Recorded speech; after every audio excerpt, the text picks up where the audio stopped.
In the midst of the death and destruction in Gaza, something miraculous has just happened. Under the direction of renowned Palestinian filmmaker Rashid Masharawi, 22 filmmakers in Gaza have created 22 short films that have been turned into a feature film called From Ground Zero. The films blend nonfiction, animation, and fiction to tell the stories of resilience under dire circumstances.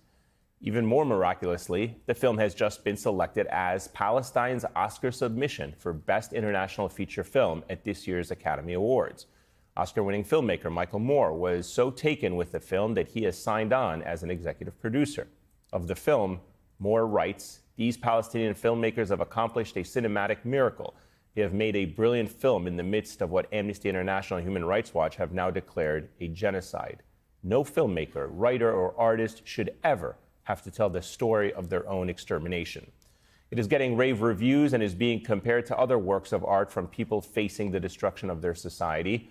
In Variety, one film critic writes, "From Ground Zero exists from more in the tradition of photographers Henrik Ross and Mendel Grossman, inhabitants of Poland's Jewish ghettos, who not only documented daily life with their cameras, but imbued it with a familiar, beating humanity." In that vein, it is hard to ignore just how much From Ground Zero feels like history unfolding and tragedy being memorialized right before our eyes. I'm joined now by the producer and director of the film, Rashid Masharawi. Thank you so much, Rashid, for joining us. Incredible and powerful movie. These are the images from the makeshift Gaza red carpet premiere of From Ground Zero that happened last year. It's very inspiring and still speaks to the humanity of the people in Gaza who were involved in this. The most obvious question I have for you, how do you shoot a movie or 22 short movies in the midst of what is called a genocide? Yes, for sure it was very difficult because we start almost January 24. It's been very tough in Gaza. All the filmmakers were under bombing. They were refugees. They were living in tents. Most of them lost their houses and lost families and relatives and friends. And then I come with the idea to say, okay, let's go and document, let's go and make cinema. It was very difficult first to encourage everybody to make cinema priority, to risk his life for shooting. And it takes us really time to make them able to shoot.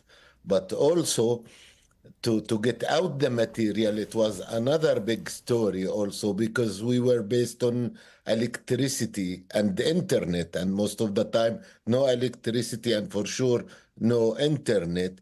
It was really, really difficult, but because I believe and they believe it's very important to tell the story. It's very important to get these images outside of Gaza. And also, we want to tell another story, not only the story that everybody saw in the news. We want to turn all these numbers, because they kill us as numbers in Palestine, in Gaza especially. Every day, 200, 300, 500. Our project was to tell these numbers they are human beings. They have names, They are kids, they have dreams, they have life. This is why we went into cinema, not into news. So what do you want viewers who have not seen this movie, but who may see it, but what do you want viewers to take away from this endeavor and the circumstances under which you made this movie? It's very simple. The people that outside Gaza, they must understand that people in Gaza, they are a human being like any others. They are not terrorists, let's say. They are kids and women and people.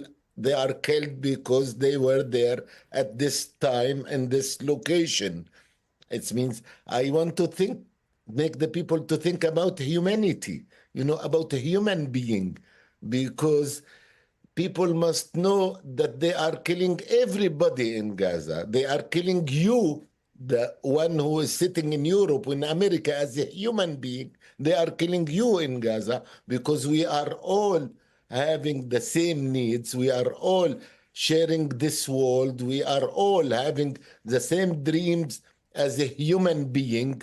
It's mean because it's a big disappointment because today we are more than 450 days and the killing still going on, the genocide still going on.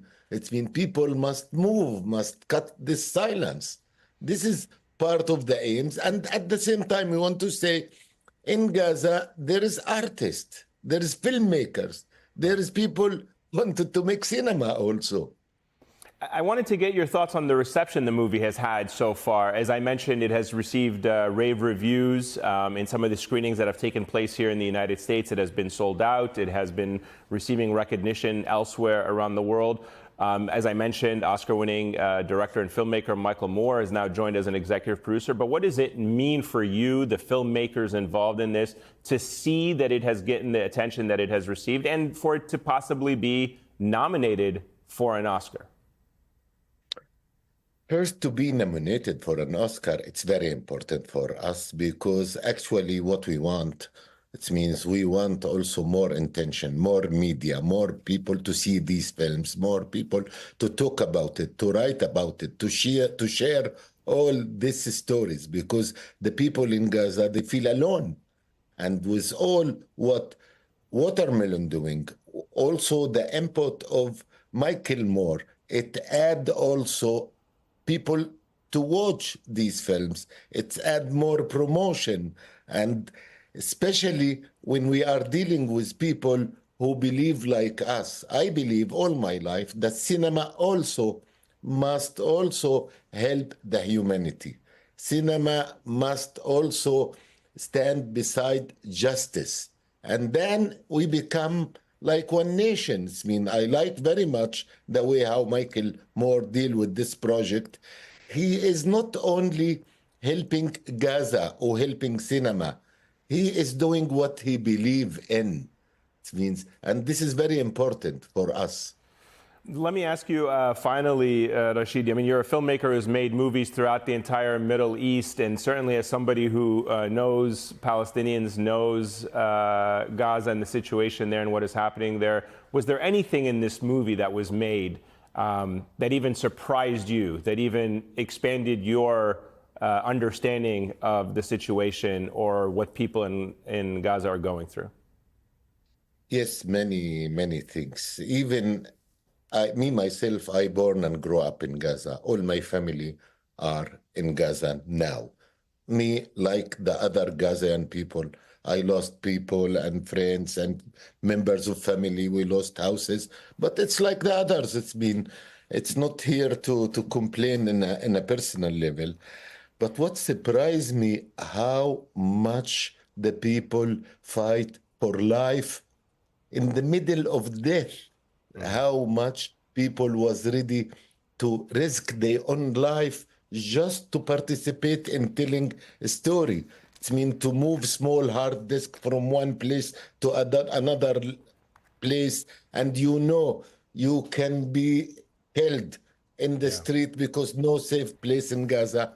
And they did that. Even our material, we were really focusing in a personal story. Our material, what was in this hard disk, is people was paintings, was dancing, was making stand-up comedy. So, okay, many people was talking about the suffering because we describe also that we have no food, no water, no medicines. We describe all this, but through a human's stories. It was truly people who want to live. So I was surprised how much was these people defending life, defending love, defending future. You definitely see that throughout the movie, incredible resilience and determination on the parts of all those involved. Rashid Masharawi, thank you so much. From Ground Zero is now playing in over 100 theaters throughout the U.S. and, as I mentioned, possibly an Oscar-nominated film.